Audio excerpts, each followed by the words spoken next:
Let's talk about wealth and racial inequality. Because of recent events, for those of you who are unaware, the protests happening in the United States and really all around the world, I've come to realize my ignorance on the subject at hand, and I'm trying to unlearn all of these implicit biases that I have. There's a lot. This video is basically just my take on things and what we can do to combat inequality. For those of you who don't know who I am, I'm Sean, and wealth inequality is an issue that I deeply care about. It pains me to see a lot of people struggling to make ends meet and making poor financial decisions that put them back years or even decades. And that's why I love talking about personal finance, managing money, investing, and lifestyle to help people create a better life for themselves. When doing all this research on this topic and educating myself, I realized I can't talk about wealth inequality without fully discussing racial inequality. So to put into perspective the wealth distribution all around the world, we can see that the majority of multimillionaires live in the United States. But however, the median wealth of individuals in the United States fall far behind those of many other countries. And what does this tell us?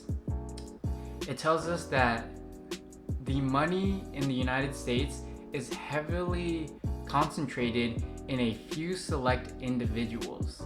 Something that baffled my mind is that the top 3 wealthiest people in the United States have more money than the collective 50% of America. The top 3 people have more wealth than the bottom 50%. I actually love all 3 of them. Jeff Bezos with Amazon. My family uses Amazon a lot to shop. He's been doing great things with the company. Bill Gates, who has revolutionized computing. I mean, I'm using a PC right now. And then there's Warren Buffett, who you might not know. He's an incredible investor who I actually look up to because I'm also pretty big on investing. Something that baffled my mind is that Warren Buffett is in a lower tax rate than his secretary. Even though he is bringing home way more money than his secretary, he's in a lower tax rate. And there are a couple of reasons for this. One is capital gains taxes is significantly lower than income tax. For those of you who don't know, if you invest, say, in stocks and you hold it for over a year, then you pay a much lower tax rate than if you had made the same amount of money through a job, with an income through a job. This on top of the tax professionals that he can hire to manage his money and the tax incentives that companies get from creating jobs and other things, their tax benefits that companies get, it all leads down to him being in a lower tax rate. And take Amazon and other big tech companies, a lot of them are paying $0 in taxes while making billions of dollars in profit. Now, this isn't right or wrong. They are doing the best they can with the law that's in place. They're crushing it. But it's these systems and policies we have that are inherently flawed that allow these actions to take place. In this society, it is indisputable that the rich can easily get richer while the poor stay poor. It is so difficult for poor individuals to get out of that and elevate to a higher standard of living. The median white family is 41 times wealthier than the median black family. The median white family is also 22 times more wealthier than the median Hispanic family. And the median projected net worth of an African American will be 0 by 2053, unless we change things. One huge contributing factor to an individual's wealth is their income. And when you look at the income stats, you'll see a staggering difference between individuals. Those with higher salaries saw their salaries increase by a lot compared to those with a lesser salary. Just take minimum wage, for example. It really hasn't changed much over the past decades. On average, men make higher than women, And even with the exact same credentials and same experience, women make 98 cents to every male dollar. For no reason at all, but the fact that they're women, they make 2 cents less. And then when you break down income based on race, you'll see that Asians make the highest, white individuals second highest, and then Latinos, and then Black individuals. The reason why you can't separate wealth inequality and racial inequality is because due to someone's appearance, they will be treated a certain way through other individuals and just society. There's this great video that breaks down structural racism. I'll go ahead and leave it in the card in the description below, but I'm gonna try and summarize it to the best of my ability. So take two individuals. One is named Joe, and then one is Jamal. Joe is white and Jamal is Black, and they live one street over from one another. School districts are funded by property taxes. So Jamal, even though they live one street over, Jamal and Joe go to different school districts, or Jamal and Joe go to different schools. Because Jamal lives in a poor neighborhood and therefore schools get less funding, it results in having overcrowded schools, underpaid teachers, no opportunities to do extracurriculatives, and no tutors to help individuals.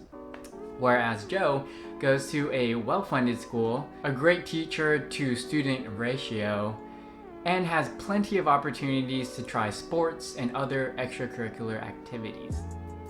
Now, why is it that these two individuals can live one street over but have vastly different opportunities for success? This goes way back, and it's a term called redlining, where after the Civil War, the government sectioned off neighborhoods that they viewed as good and bad. And because of this, the bad neighborhoods were sectioned off and contained a lot of African American communities. And way back then, discrimination based on the color of your skin was legal, so African Americans had a lot tougher time at being accepted to colleges, getting a diploma, and getting a high-paying career. And even on top of this, banks use redlining to deny people from getting mortgages and being a homeowner. They can just say, oh, your house is in this one particular area that we've redlined, so we will not give individuals who want to buy a house in this area. And these are just explicit examples. There are also a lot of implicit examples out there. So take 4 individuals applying to a job. There's Joe, Emma, Destiny, and Jamal. Joe and Emma are going to receive twice as many interviews than Destiny and Jamal, simply because their names are white-sounding names. This is a factor into why the unemployment rate of African Americans is twice as much than white individuals, even considering recent college graduates. Another issue that plays into account with all of this is healthcare, and we are jumping between so many different topics in the political realm, but really they're all interconnected with each other. Healthcare is interesting because right now in the United States, healthcare is directly tied to one's job. And because of the pandemic that's happening right now, a lot of individuals have been laid off. But the individuals that have been laid off typically work blue-collar jobs or front-facing positions, whereas those white-collar individuals who work at a desk have been easily able to transition into full-time teleworking from home. And because of the blue-collar jobs, the barbershops, the local malls, the stores out there, those individuals have lost their jobs, and a lot of those individuals are people of color. And so they've lost their job, they've lost their health care, and now this pandemic is happening, which is completely destroying communities right now. Lost a job, loss of health care, and a pandemic going around. Yikes.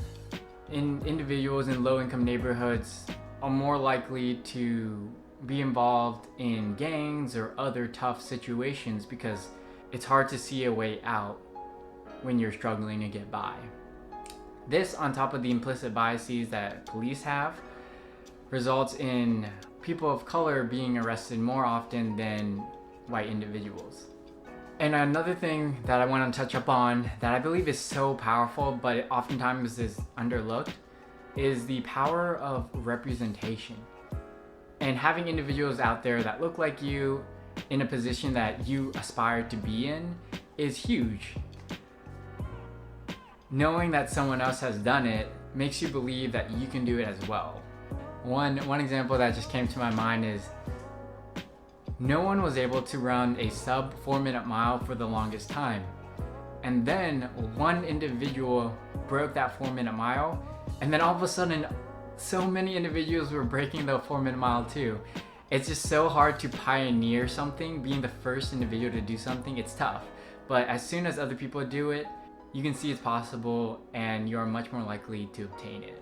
You might be thinking that this particular discrimination, racial discrimination, doesn't affect me, so I'm not going to care for it. I'm not going to do anything.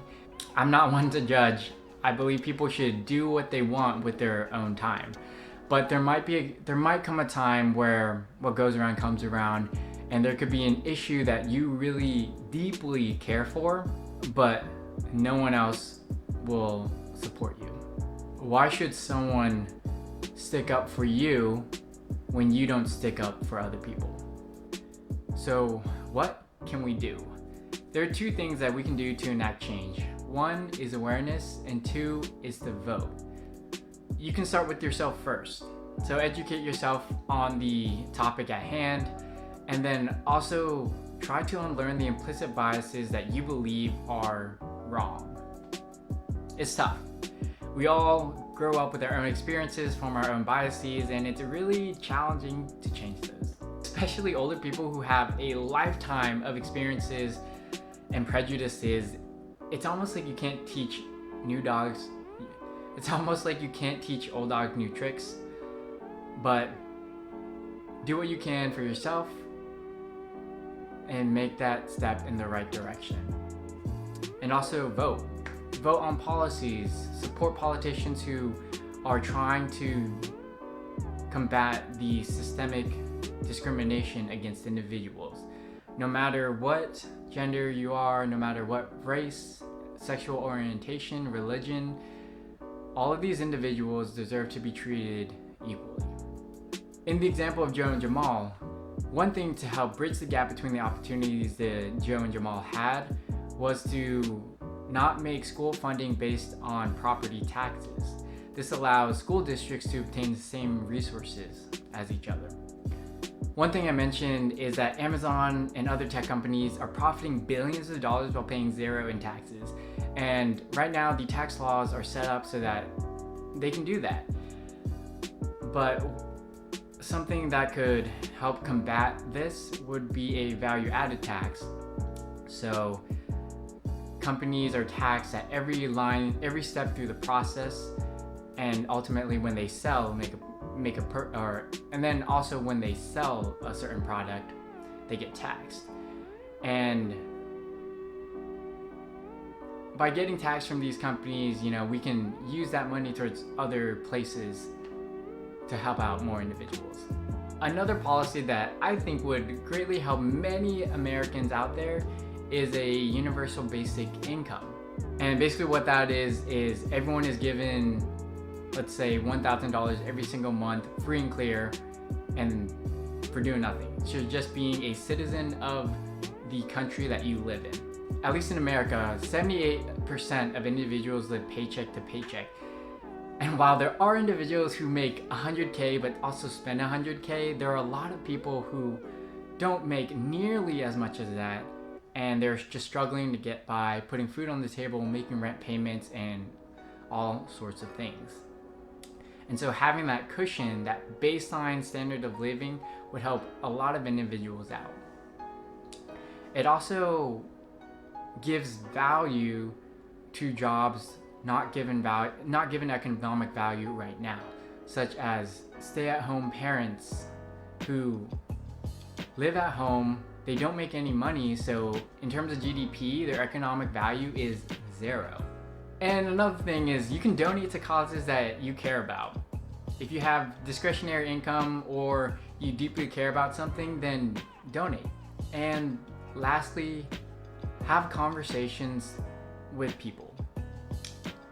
This can be a tough topic to bring up, and it could be uncomfortable, but I urge you to bask in that awkwardness and really take in what people have to say and also explain your thoughts and your own opinions. But when having these conversations, please do not attack individuals and their beliefs. What if you said something and the person you're talking to immediately shuts your idea down, says it's stupid, and totally off-rights you? You're probably gonna feel hurt, and you're also probably gonna cling to your own beliefs even stronger. And so if you attack other individuals, they'll do the exact same thing.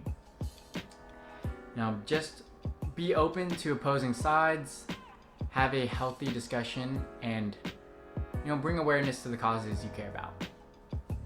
And also, stay woke. And with all of that being said, please hit the like button because it helps support me in this channel. I welcome you in the comment section below. Let's start a dialogue here, and yeah, let's just talk. Peace.